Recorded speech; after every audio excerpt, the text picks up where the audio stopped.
ప్రశ్నిస్తే తప్ప అని జగన్మోహన్ రెడ్డి గారు రావణ్ లాంటి వాళ్ళని వెనకేసుకొస్తున్నారు.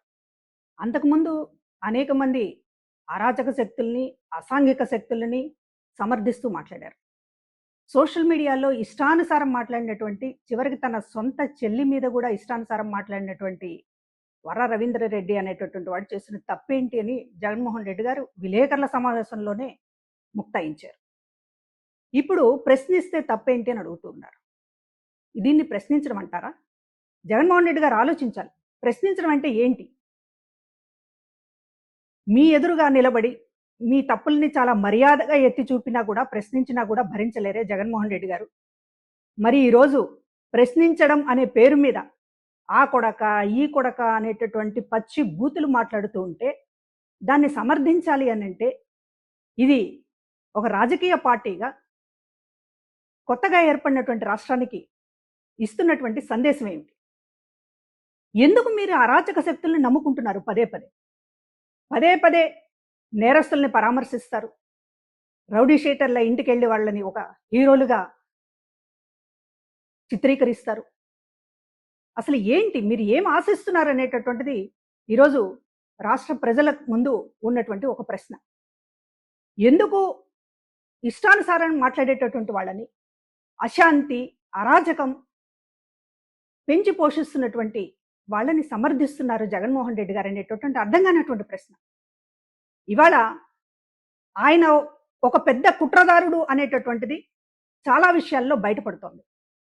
జగన్మోహన్ రెడ్డి గారి కుట్రలకి ఆయుధాలుగా రావణ్ లాంటి వాళ్ళు, లేకపోతే మరొకళ్ళో కులం పేరు, మతం పేరు రకరకాలుగా ఇవాళ ఉపయోగించుకోవాలనేటటువంటి ఒక ప్రయత్నం జరుగుతోంది. ప్రతి విషయాన్ని అస్థిరపరచడం, రాజధానిని అస్థిరపరచడం, రాజకీయాల్ని అస్థిరపరచడం, కులాల మతాల సామరస్యాన్ని అస్థిరపరచడం, మొత్తంగా టోటల్గా ఏపీ ప్రజల గుండెల మీద ఒక కుంపటిలాగా జగన్మోహన్ రెడ్డి గారు ఇప్పుడు కూర్చున్నారు.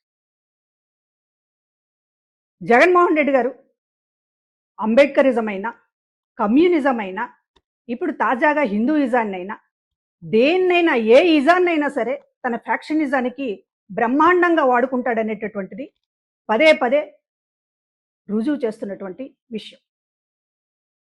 హే రామ్ అంట, అంటే ఇంట్లోనేమో హే జీసస్, బయటకు వస్తేనేమో హే రామ్. హే రామ్ అని సేవ్ రావణ్ అనేటటువంటి రెండు నాల్కల ధోరణి తీసుకుంటుంటే ఎట్లా మీరు ఇట్లా ఆడుతూ ఉంటే రాష్ట్రంతో, రాష్ట్ర ప్రజల అభిప్రాయాలతోటి ఫుట్బాల్ ఆడుకుంటున్న జగన్మోహన్ రెడ్డి గారికి ఒకటే ఇవాళ చెప్తూ ఉన్నాం. ఇవాళ మీరు దేన్ని ఆశించి కులాలని, మతాలని, అదేవిధంగా అరాచక శక్తులని రెచ్చగొట్టాలనుకుంటున్నారో, తెర వెనుక ఉండి అనేక విషయాల్ని నడిపించాలనుకుంటున్నారో, తెర ముందు మేలి ముసుగు, తెర వెనుక ఒక క్రూరమైనటువంటి గేమ్ ఆడుతున్నారో, దీనికి సంబంధించి ఈ రోజున రాష్ట్ర ప్రజలు, ఆంధ్ర రాష్ట్ర ప్రజలు అమాయకులు కాదు.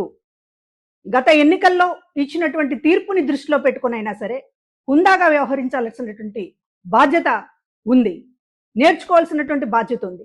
ప్రతిదాన్ని కూడా తలకిందులుగా అర్థం చేసుకుంటారేమో జగన్మోహన్ రెడ్డి గారు, తలకిందులుగానే అర్థం చేసుకుంటారు. సెక్యులరిజం అంటే ఏంటండి? సెక్యులరిజం అంటే ఇంట్లో ఒక దేవుడు, బయట ఒక దేవుడు కాదండి. సెక్యులరిజం అంటే అన్ని మతాలని సమానంగా గౌరవిస్తాం అనేటటువంటిది సెక్యులరిజం. అంతేగాని ఈరోజు సెక్యులరిజం అనేటటువంటి పేరుతోటి, అంటే దాన్ని ఒక ప్రతి మతాన్ని ఒక ఓటు బ్యాంకుగా ఉపయోగించుకోవడం అనేది సెక్యులరిజం కాదు. ఇవాళ మీరు క్రిస్టియానిటీకి సంబంధించినటువంటి ఓటు బ్యాంక్ దగ్గరేమో మీరు క్రిస్టియన్ అవుతారా? హిందూ ఓటు బ్యాంక్ దగ్గరేమో హే రామ్ సేవ్ ఏపీ అనేటటువంటిది ఒక గేమ్ ఆడతారా? అంటే చివరికి దేవుణ్ణి కూడా ఆట వస్తువుగా మార్చినటువంటి మీ సాహసానికి ఎలా కీర్తించాలో మాకు అర్థం కావట్లేదు. ఇవాళ ఎవరు అంటే నరమానవుల్లో ఇట్లాంటి ప్రవృత్తి ఎక్కడ మనం చూడలేదు. అంటే దేవుణ్ణి కూడా రాజకీయాలకి, దేవుణ్ణి కూడా ఓటు బ్యాంకుకి ఉపయోగించి మతాలు మార్చుకుని చేసేటటువంటి నీచానికి దాదాపు ఎవరు దిగజారరు. రాజకీయాలని రైట్ రాయల్గా చేయొచ్చు, రాజకీయాలని చాలా అద్భుతంగా పోరాడి సాధించుకోవచ్చు. కానీ ఇట్లాంటి కుట్రలతోటి ప్రజల మధ్య పాచికలు వేస్తూ మతం పేరుతోటి, కులం పేరుతోటి రౌడీ శక్తులను అన్నింటినీ కూడా ప్రోత్సహించుకుంటూ దీన్నేదో డెమోక్రసీగా, దీన్నేదో పెద్ద ప్రజాస్వామ్యాన్ని కాపాడేటటువంటి వాళ్ళుగా, ప్రశ్నించేటటువంటి వాళ్ళుగా కీర్తించడం అనేటటువంటిది మీ అవివేకానికి, జగన్మోహన్ రెడ్డి గారి అవివేకానికి నిదర్శనం.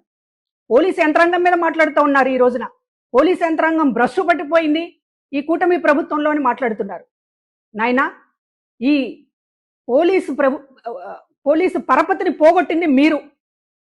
ఒక ఆడబిడ్డని ముంబై నుంచి ఎత్తుకు తీసుకురావడానికి ఐపీఎస్లను ఉపయోగించి ఈ రాష్ట్రం పరువు దేశవ్యాప్తంగా పోగొట్టింది మీరు. వీటన్నిటినీ దాచేసి ఇవాళ పోలీసులని, అందులోనూ బడుగు బలహీన వర్గాలకు సంబంధించినటువంటి ఐపీఎస్ని, ఐఏఎస్ని బలిపశువులు చేసినటువంటి జగన్మోహన్ రెడ్డి గారు ఈ రోజున పోలీసు యంత్రాంగం గురించి, ప్రజాస్వామ్యం గురించి మాట్లాడుతుంటే రాజ్యాంగం సిగ్గుపడుతోంది. కాబట్టి కుట్రలతోటి ఎల్లకాలం బతికేద్దాం అనుకుంటే చూస్తూ కూర్చోడానికి ఇది ఆంధ్రప్రదేశ్ అండి.